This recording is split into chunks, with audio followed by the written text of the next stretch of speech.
Hi, welcome back to Velo News TV. I'm Neil Rogers. I'm joined today here at Full Cycle in Boulder with HealthNet Max's team captain Tim Johnson and part-time Boulder resident as well. Very part-time, yeah. Yeah, does the fact that you got a ticket riding your bike on the way over here add to how it's a part-time existence? Yeah, I don't know if that really is going to extend my stay at all. I was kind of disappointed with that. I was on my way over here a few minutes ago and I just happened to roll down Pearl Street, looked up in the distance, saw a couple cops with a guy already pulled over, and I hopped off my bike right away, but she busted me so bad. Gave me a $50 ticket. Man, yeah. Well, tell us just a little bit about, I mean, everybody knows of you and your wife, Linda said, of course, this being very New England, East Coast, Quebec centered. What brought you out to Colorado? Really, it's kind of a mistake brought on by talking to a bunch of different people. It was, so, I mean, I talked to like Frischkorn and Moniger and all these guys who live here in Boulder, and they assured me that I could ride year round in Boulder and still be able to travel and race and do everything that I was doing in California. But for the last 6-7 years, we've been going to California all winter long and then traveling to all the races. But we figured since Lynn's not racing as much, come here, I could do my thing riding and racing, and she could stay here and kind of do like normal people stuff.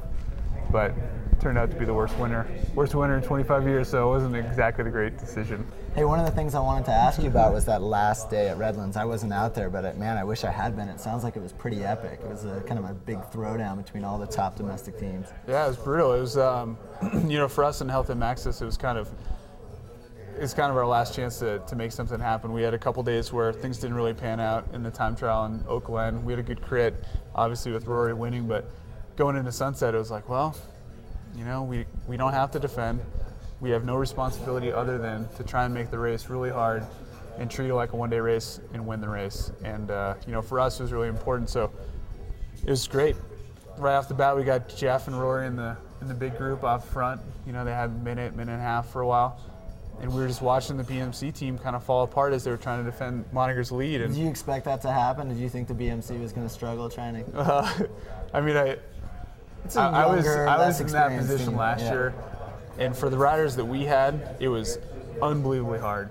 And I made it 10 laps, I think, or 11 laps. But we blew our entire team. We only had Carl, Scott, and Nathan left at the end for Nathan to win.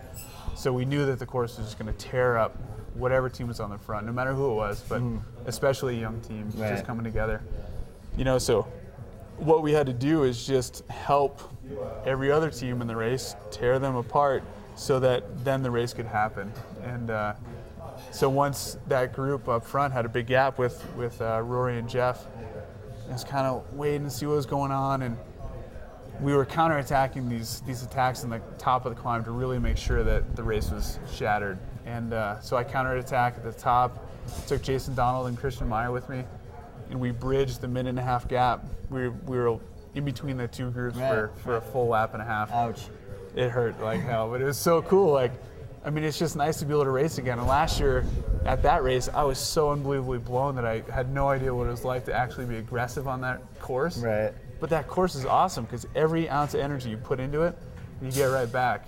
If you're feeling good, the course tells you you're awesome, Sure. But if you're not feeling very good, you feel like you're gonna die. So we bridged across, and as soon as we got up there, it's like, all right, well, we're gonna win this stage no matter what.